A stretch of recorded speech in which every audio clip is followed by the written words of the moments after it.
Welcome back to the Guy Dawson Show at the World Center of Broadcast Media, and I've been speaking with Asha Jones. She was the political director for Hillary Clinton's campaign here in Nevada. If you have questions for her, please send her a message on the message line. I'm sure she'd love to answer your questions about the political campaign. I also have Trina Marie Fennessy is my co-hostess today. Hello. I thought you were supposed to wind it up. I'm gonna get it. Nah, she'll get it. They always do. I don't own the stone throw anymore. All my hostesses own them. So we had an outcome. Obviously, there had to be one side that ended up being victorious. Yes. How are you adapting to the acceptance of our president-elect? I'm still having a hard time with it. I think one of the things, and folks were really, really upset and traumatized and everything. And I think I'm one of those kind of common sense people where I'm like, okay, now I know what work has to be done. Right. So the one thing that I see coming out of this is we're able to really engage our base, because folks now see, okay, if I don't take action, this is what can happen. And then as we continue to get these announcements of different committee and chairmen and department heads, it just invigorates us that much more to say we have a lot of work to do. Right. So instead of being upset and all that weeks later, I'm strategizing like, okay, what do I need to do, and how do I communicate to the folks we need to reach what's happening? Because I think that's the other thing. People do not understand how the system works. They think they do, but they don't really understand. I mean, you remember what was the show, the cartoon, How a Bill Becomes a Law? I'm just a bill, like back in the day. Oh yeah, I remember that commercial. Schoolhouse Rock. Schoolhouse I really Rock. think Boy, we that's almost, taking it back. See, you remember? Oh yeah. I don't remember. All three of us. I don't remember. I have no idea. No, but looking at ways to use all types of tools and social media and everything to make sure we're engaging and educating people where they need to be at. I mean, I believe you need to meet people where they're at and show them how politics affects them personally. And you can't always do that in big, sweeping, huge generalizations, but especially in our state. I mean, there's some issues in our state that you can really bring home. And that's been my approach. Like, how do I strategize to make sure people are informed? And if he's in office, so we've got to hold him accountable. We need to ask for what we want, and we need to demand what we want, and we to understand the process so that we can make those things happen, hopefully.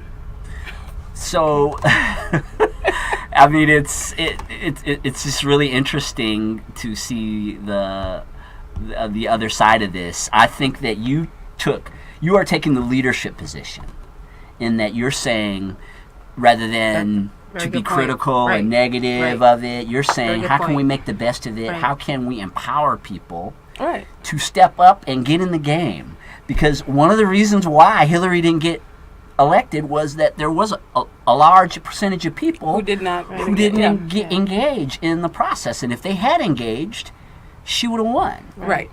And that's what we have to look at. And it's from federal, state, local, all politics is local. And I can't tell you how many people told me they only vote in presidential elections. I'm like, are you serious? Yeah.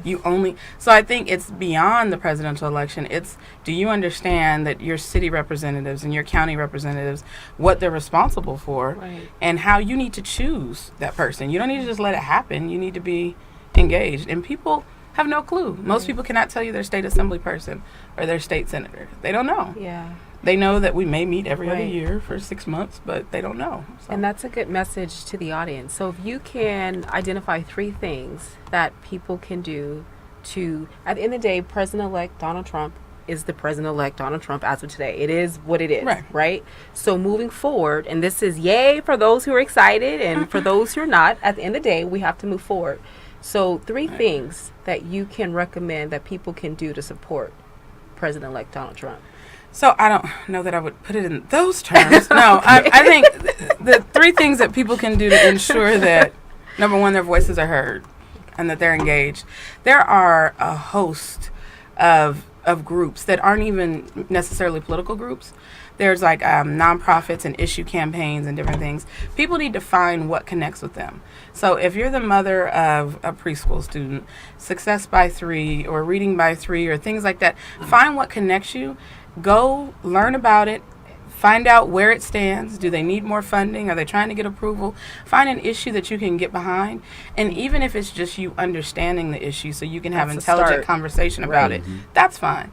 I'm not saying you got to go raise That's a money start. or knock on doors. For a lot of people, that's huge. Huge. That's Yes. huge. It's better So, than being yeah. apathetic. Right. So I'm just saying, find whatever connects for you. And I tell people all the time, there was some discussion about charging for the internet. And when I talk to high school students, I was like, did you know that there's a possibility, that folks are looking at charging for the internet based on speed and what that means for people who can't afford to pay for the internet? And you talk to these high school students and they're like, what? Wait a minute. I'm like, yeah, let's talk about it. So find the issue that resonates with you that you can communicate about.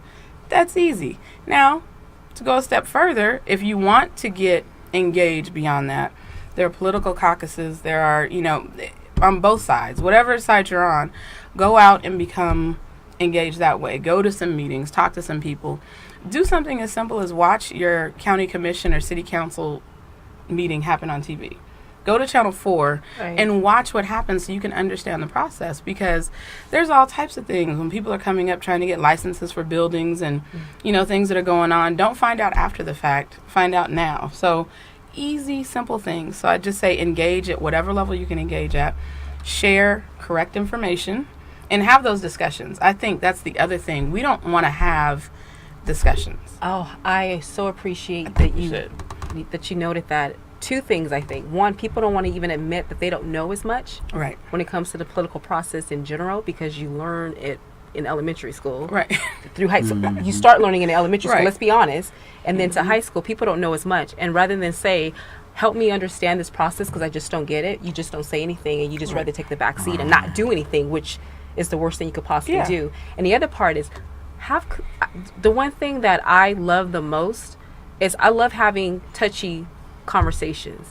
Yeah. I love having conversation regarding touchy subjects. Because if it's touchy, that means we need to have the conversation so we can understand. Because in life, as we know with everything, it's all about perspective. Right. And even through this whole campaign process, people that I'm like, wow, I just, really? And I'm like, help me understand. Elaborate a little bit, help me understand. But what it did was, for the open-minded people, Right, yeah. I'm opinionated now. I'm gonna be honest. Well, how many open-minded? But I'm still open-minded where I'm like, you know what? I don't know, but let me go and do a little research. And then go, oh, okay, well, I can see where you're coming from that point of view.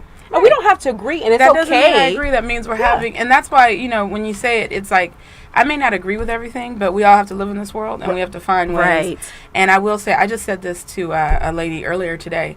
When we're seeing all these incidents of violence and racism and all this stuff, I said the one thing our communities need to do is have more conversations and dialogue. Right.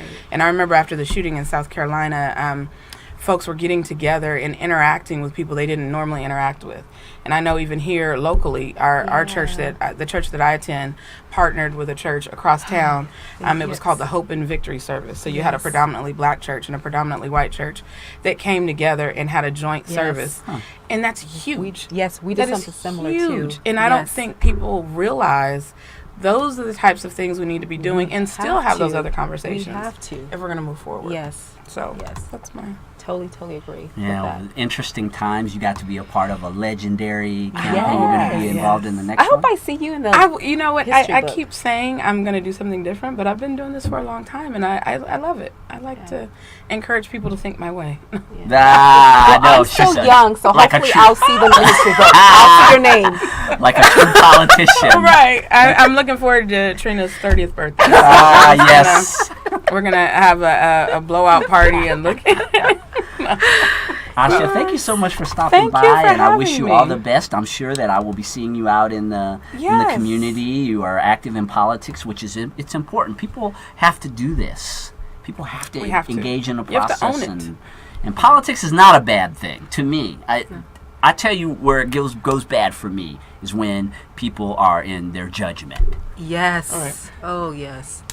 when they judge, Yes. and they Yes. can't see Very other people's judgmental. perspectives Right. like the two of you were talking about. Yes, that drives me crazy. Yeah. Yeah, and that's what shuts people Oh, down. It yes. makes people scared to even speak their own truth. Which, Yes, because you get so Speak it- angry, right. and I'm like, can you communicate in a way where I Right. can receive it? Because right now I feel like you're yelling at me. All I right. just so shut those conversations down. I'm like, let's not do this. thank you so much for coming by. Thank you for Asha, and, having me. Thank Dee you. Ennis, our health advocate, is going to be on in the second segment to talk about life shots, and I don't know, maybe we'll get him on the political thing All right. too when we bring him on. Stay tuned for more of the Guy Dawson Show.